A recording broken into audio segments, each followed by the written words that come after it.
Hello, welcome to the top 5 console fanboys of 2024, our yearly look back at all the videos we've made, all the people we've laughed at, and we pick out the 5 biggest fanboys of them all as a nice little way to close the chapter, close the book on this year. Huge shout out before we get started to you guys, because look at these flippin' analytics. 2024 was insane, and I genuinely cannot thank you guys enough for how much support you've shown me on the channel. We're gonna keep on cranking them out next year. We're gonna keep on zooming by, but seriously, it means the absolute world to me that you guys tune in every flippin' week to watch my stupid videos that have no purpose, but they're fun to make, and apparently they're fun to watch, and just I love you guys. Thank you guys so much. So we're doing the usual criteria for this video. In order to be eligible for a spot on this list, you either had to have an entire video dedicated to you, or you had to have at least 3 tweet screenshots in one of my Twitter Salt videos. Because otherwise, this would be an absolutely impossible top 5 to do, because I'd have to go through every single video I made this year and look at every single individual tweet, which is unrealistic, but also I just think it's a better representation of the worst minds when we put more focus on them, you know what I mean? So in order to be a top 5 console fanboy, I had to spend at least a few minutes talking about you and nobody else. Sound fair? Okay. So we'll start off with an easy one. At number 5 is an AI YouTube channel, which there's way too many of those nowadays, but it's an AI voiceover channel who tried to claim that the PS5 Pro was going to be stronger than the RTX 4090. Let's hear what they had to say. That's a good one. That one's smart. Wake up, people, seriously. Stop with the argument that there are no PS5 games. Notice how he's talking about no PS5 games instead of having PS5 games? I swear I did research on a lot of people who either comment or make these types of videos, and what I found is that they don't even own a PS5. Why is that a shocker? If you're critical of something, a lot of the times it's because you don't want to buy it, or it's because you had it and were disappointed and got rid of it. Like, why is this a dunk? I'm critical of Sony and I don't want their product. Of course I don't own their product. I don't want it. You're critical of the PC, but I can absolutely tell you don't own a gaming PC. Does that mean I get to dismiss everything you say? I mean, the answer to that question is yes, but for other reasons. They don't even know what games are on there. PC gamers absolutely know what games are on the PS5. It's none. But who am I with only 2,800 subs to make such bold statements? Well, I'm nobody. Even with 100k subs, I'm nobody. I mean, if you have 100k subs, you generally do. You have some kind of status, and you generally are. I would say you are somebody anyways. By the way, you should totally subscribe, but I want to introduce you to someone who's more qualified than me. That's right, it's the random guy on the corner waiting for the bus. Ladies and gentlemen, I give you Mark Cerny, the architect. When making consoles, we're not trying to build low-cost PCs. Why are you constantly comparing it to the PC then? Why is this a winner? Why is this a winner point? Why is it a winner point for you to say that the architect of the PS5 is not trying to build PCs, and that's why you are comparing it to the PC 1-to-1? Why are you like this? I have been very surprised by the degree to which developers are using ray tracing, he begins. Putting that in, that was a big decision, and actually a rather late one. I thought that this is not going to get much use initially, but if we look at generations, and a generation is 7 years or so, software is created for 10 years. Yeah, software being created for the same hardware for 10 years, that's not a good thing. How is that good for the consumer? How is that good for the longevity of the experience? This doesn't benefit you. And so later in the life cycle, we will start seeing people using that technology. Oh, later in the life cycle, we'll see people utilizing ray tracing? Oh, okay. I mean, it's a detriment now. It's certainly a detriment to the console game performance now. Oh, but just you wait. And later in the life cycle of the hardware, you know, when the hardware is even more outdated than it is now, that's when we're really gonna see the good stuff. It's always the future with you people. It's always the future. Buy the thing now, because in 5, 6, 7 years, then it'll be worth it. Then wait 5 to 7 years to buy the thing. What are you on about? But instead, we had launch titles that were taking advantage of it. Oh, okay. I see. He's saying that he thought that ray tracing would be used later down the line, but then there were launch titles using ray tracing. My goodness, oh golly, that's so amazing. Because again, ray tracing is just such an amazing improvement to the console gaming experience. See, we were designing this thing to sell you that was only going to follow through on its promises later in the generation, but oh, how wonderful it is and how gracious we are for following through on it earlier than that. Oh, how generous you are, Sony, thank you. You sold us a thing that immediately followed through on its promises, kind of, not really. I feel so special as a consumer.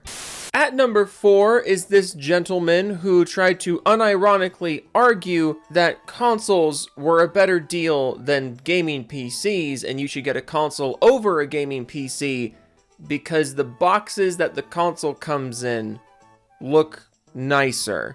And by the way, links to all of these videos will be in the description if you want to go back and watch them and you don't want to fish through all my videos to find them yourselves. Links to everything are down in the description, but yeah. Apparently console beats the PC because of the box they come in. A pretty nice design with great imagery on almost every side. Definitely something that feels epic opening on Christmas Day. Gaming PCs, on the other hand, like the one that we got, usually pretty bland and unexcited first impressions when it comes to the packaging. You see what I mean? Like, genuinely, how is this supposed to help anyone's decision? It's 100% subjective. And it's the first point you bring up in this comparison.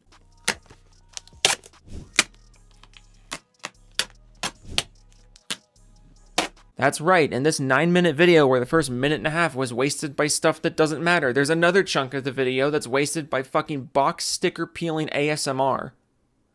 You're unpredictable, I'll give you that much.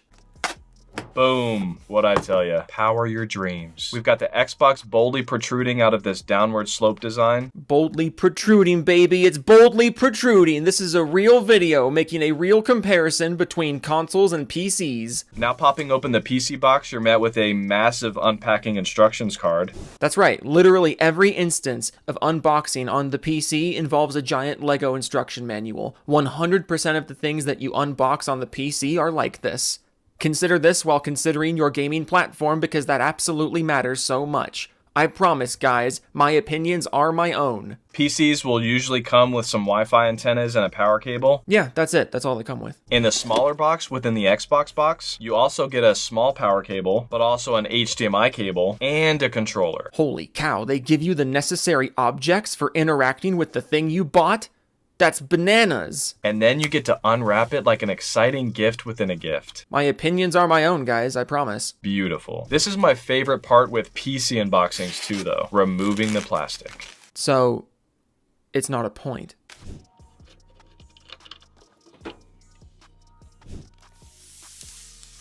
Yeah, there's time for this. Game unboxing ASMR 2. There's time for this. With PCs, though, you almost always have to open it up and remove some foam before you turn it on. How dare those PC manufacturers ship their product in a way that doesn't break it? I prefer Microsoft not caring as much. So we've already laid out the price for both of these, but it goes just a little deeper than that. What? Are you sure? At number 3, wouldn't be a Console Fanboy Top 5 without a little appearance from Harmon Smith, my favorite of the year, being the time that he tried to argue that if you think Nintendo's habit of not preserving their history and then selling overpriced re-releases of their history, of which there are frankly too many examples to cite now, if you have a problem with that, well, it's probably just because you're poor. The reality is, unlike games on other platforms, people are actually willing to pay for Nintendo games at full price. Today I learned no one buys other games on other platforms at full price, apparently. Because they're better than the competition. Yeah, Nintendo games are so much better than the competition. That's why they're releasing the same game at full price a second time 10 years or more after it was released. Because Nintendo games are just so good. That's why they're selling them again instead of making more new ones. What? You know, I was perfectly happy as a kid, saving up my meager allowance, avoiding having it stolen by my... Anyway. That was a loaded sentence. Whoa. Imagine... Like, can we play that again? I was perfectly happy as a kid, saving up my meager allowance, avoiding having it stolen by my... Anyway. You just got shot back to childhood there. We watched that in real time. That was weird. What are you suppressing? I remember having to deal with that, paying full price for Nintendo games. And you know what? I did it gladly. You know why? Because the games were better than what I would get on PlayStation, Xbox, and especially PC. I mean, we got them for free on PC, so it's hard to argue that the games were like, oh, they're so worth the $60 and like they're so much better than what's on PC. It's like the same game is on PC for no bucks. So does the price tag add value to the game? Or does it add quality to the game? I didn't think that's how price tags worked. I thought if you put a price tag on a good product, but the price tag was too high, that like making the price tag higher than what it's worth doesn't make the product suddenly worth more. You don't get to decide that the product is worth more than the consumer is willing to pay.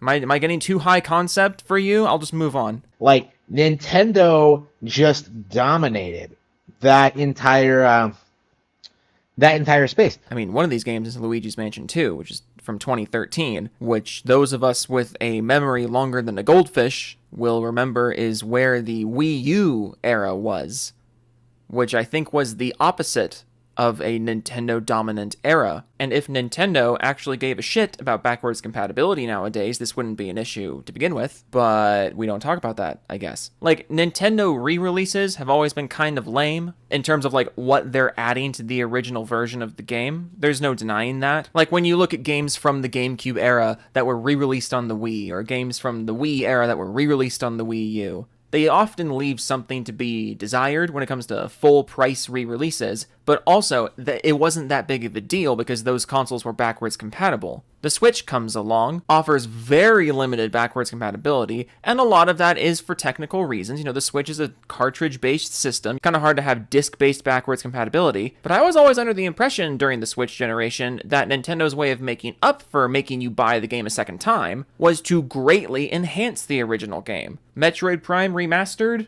Anyone? All the Zelda re-releases and the Mario re-releases that, while overpriced based on their age, at least offer something new. Re-releasing games like Luigi's Mansion 2 and Donkey Kong Country Returns, games that were not exactly big all-time hits like Metroid Prime or, Legend of Zelda. Releasing those games virtually untouched other than a resolution boost at full price, like a year or two before a new console that we don't even know if that's going to be backwards compatible or not. It's not the best look. It's really not. And all the while, Nintendo's going out of their way to shut down emulation wherever they can, because they want you to pay full price for all of their games over and over and over again. And you suckers just keep eating it up. Of course we're all going to criticize this. No other company would get away with it. Ooh, we're taking a little break right now to do the Doofus Club shoutouts. The last Doofus Club shoutouts of 2024. Or I guess the first of 2025, because this video is going to go up tomorrow. But yeah, let's go ahead and do the Doofus Club shoutouts for this big old video on December 31st. Woo, the last one. The Doofus Club. Join the Doofus Club. The Doofus Club is Joe, please review... Joe, please review Click 2006. It's my favorite movie. At Joe, please review Click 2006. It's my...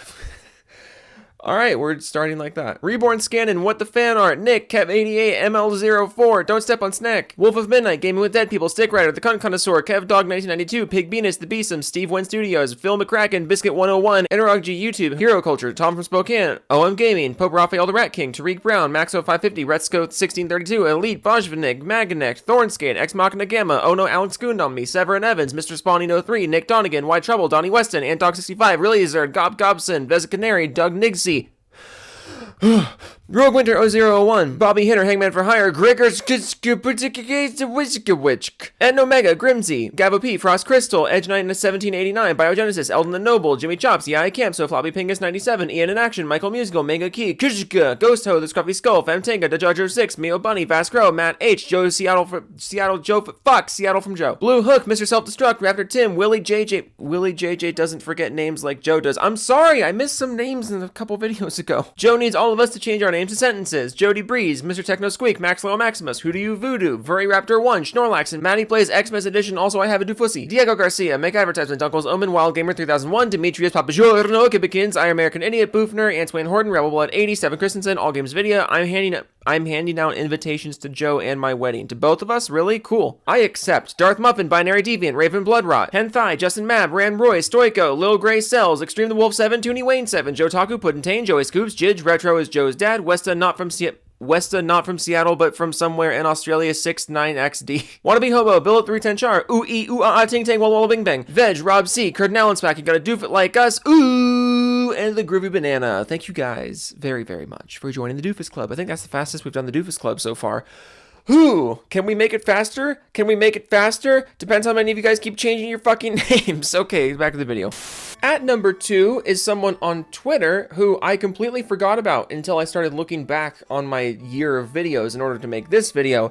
It's the lad who tried to argue that not only is 30 FPS perfectly acceptable in 2024, but also the desire for 60 FPS and the desire for high frame rates in general, that's actually holding gaming back. So not only are the consoles not taking advantage of you by still having 30 FPS caps on $400, $500, $700 machines, but if you actually want a higher frame rate than 30 FPS, well, it's your kind of mindset. That's just holding gaming back, apparently.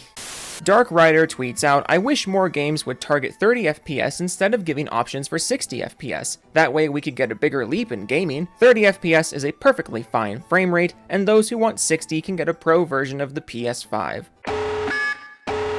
Now, how you could possibly think there's a good reason for 30 FPS in the current year is beyond me, especially since a good number of games targeting 30 FPS on the consoles still can't maintain that, somehow. But also, this is just so backwards. You want more games to target 30 FPS, which is an outdated metric, and in return, we'll get a bigger leap in gaming? Like, what are you talking about? Bigger leap graphically? Bigger leap frame rate wise? I mean, obviously not frame rate wise because you want 30 FPS. Bigger leap gameplay wise? That doesn't make sense. Gameplay isn't tied to frame rate. And rest assured, OP is going to tell us a little later in the video what exactly they mean by, quote, bigger leap. And yes, it's just as stupid as you're probably thinking it will be. And naturally, when I saw a take as stupid as this, I wanted to know who we were dealing with, so I went ahead and clicked on their profile. Their bio is literally just their PSN, which I think is what the kids call a red flag. Also, somebody go ring the bell of irony because the literal previous tweet before this one I just showed you was them talking about how impressive 60 FPS was. So go ahead and add another red flag. Retro responded, quote, a bigger leap in gaming plays at GameCube frame rates. But then OP responds, increase in frame rate ain't a leap. Today I learned that playing games at a higher frame rate isn't a step forward for gaming. With mindsets like this, I can't imagine why games are continuing to target 30 FPS while raising the price and failing to launch bug-free despite lower metrics. I can't imagine why your lower standards are getting you worse products. At Batshit Crazy responds to OP and says, hard disagree. This is why performance/performance ray tracing modes exist. Want prettier graphics at 30 FPS? Fidelity. Want better frame rates? Performance. A little of both? Performance ray tracing. All the Pro version is going to do is boost the performance a bit and make it run smoother. PS4 was the same way. But then OP responds, it is not about graphics, bro. So, it's not about frame rate, and it's not about graphics. You think more games should be targeting 30 FPS because you want a, quote, bigger leap in gaming, but apparently that leap in gaming has nothing to do with graphics or frame rate.